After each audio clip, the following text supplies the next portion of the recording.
Et voici la douche froide de Guy Carlier. Bonjour Guy.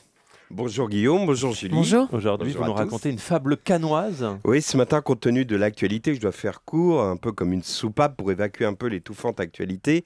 Je vais donc vous raconter une fable canoise intitulée « Le bœuf et le taureau ». Le bœuf, c'est José Bové qui paradait hier à Cannes en smoking et pape. Et oui, fini la chemise de trappeur, les bottes Hutchinson et la pipe. Bové était là pour assister à la projection d'un film sur le Larzac, combat dérisoire d'un autre siècle, où des babacools, au milieu de la parenthèse enchantée des 30 Glorieuses, prirent prétexte de protester contre l'extension d'un terrain militaire au nom du Peace and Love pour passer quelques jours de vacances à jouer du Neil Young sur des guitares désaccordées et faire l'amour avec des filles au sein nu. Hier, José Bové tenta de justifier sa présence à Cannes en la reliant au combat actuel des écolos avec une formule à la con, il faut bien le dire, en disant « le gaz de schiste, ni au Larzac, ni ailleurs ».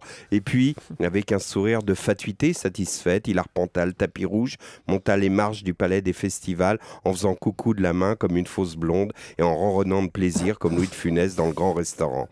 José Bové à Cannes, c'est de l'opportunisme avec une vague justification militante. C'est comme ces grèves de la faim qu'il démarre systématiquement le 2 janvier après les agapes du Nouvel An. En fait, c'est juste un régime pour éliminer les excès alimentaires des fêtes. 3 jours plus tard, il accepte de suspendre son action compte tenu des promesses que lui a fait le gouvernement en se marrant.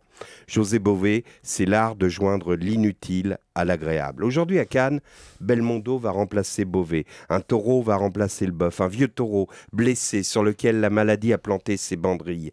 Les enfants vous demanderont « c'est qui Belmondo ?» Peut-être même se moqueront-ils de ce vieux monsieur s'appuyant sur une canne au bras d'une demi-vieille, d'une fausse blonde, la nommée Barbara, qui est à la femme ce qu'une gourmette en argent est à la bijouterie de luxe. Il s'en fout, Bébel. Il a toujours aimé les gourmettes en argent. Il les a payées. Il assume son mauvais goût. Il paraît qu'elle le trompe. Et alors, les belles cornes font aussi les taureaux magnifiques. Alors, quand vos enfants vous demanderont qui est ce vieux monsieur, expliquez-leur que c'est un homme qui a réchauffé nos vies. Souvenez-vous, à une époque, le taureau s'offrait même le luxe de jouer les toreros. C'était dans le film Un singe en hiver, où dans une ville de bord de mer pluvieuse, Belmondo sautait sur la table d'un bistrot et devant des consommateurs grisâtres, fiers comme un andalou, le menton aux étoiles, une main sur la hanche, il martelait le marbre du talon dans une sévillane surréaliste et puis il sautait de la table et avant de partir, lançait au consommateur. Je rentre seul. Matador rentre toujours seul. Plus il est grand, plus il est seul. Je vous laisse à vos banquises, à vos igloos, à vos pingouins.